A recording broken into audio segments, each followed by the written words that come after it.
ভারত একের পর এক আমার দেশের সন্তানদেরকে হত্যা করতেছে।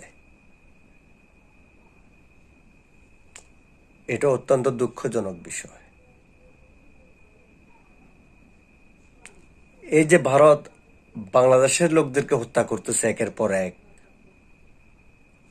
এর দোষটা কিন্তু বাংলাদেশের রাজনৈতিক দলগুলোর, আওয়ামী লীগ, বিএনপি, জামাত ইসলামী, জাতীয় পার্টি সহ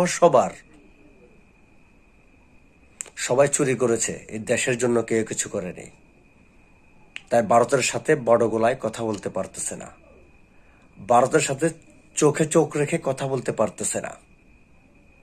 আওয়ামী লীগ যেমন ভারতের পাঁচ আটা গোলাম, বিএনপিও সেম। এই যে গতকাল না পরশু বলেছে বিএনপির সালাউদ্দিন, ভারত আমাদের অকৃত্রিম বন্ধু। দুঃখজনক বিষয়, দুঃখজনক বিষয় যে ভারত বাংলাদেশের কত ক্ষতি করেছে তা জানার পরেও ভারতকে বন্ধু ভাবতেছে কেন? চোরে চোরে মাস্তুদ ভাই। আওয়ামী লীগ যেমন দেশের জন্য কিছু করেনি, আকাশ প্রতিরক্ষা ব্যবস্থা দুর্বল করে ফেলেছে চুরি করে, দেশের জন্য অস্ত্র কিনেনি, বিএনপিও সেম, জাতীয় পার্টি, জামাতও সেম। আমার দেশের সূর্য সন্তানদেরকে হত্যা করতেছে। একজন সিঙ্গাপুরে মারা গেছে, একজনকে নিজ দেশে হত্যা করেছে। এই যে মেয়েটিকে কি বলবো আসলে আমি বুঝতে পারতেছি না, বলার ভাষা হারিয়ে ফেলেছি।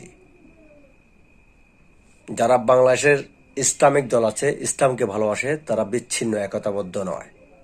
যারা এই বাংলাদেশকে ভালোবাসে তারাও বিচ্ছিন্ন একতাবদ্ধ নয়।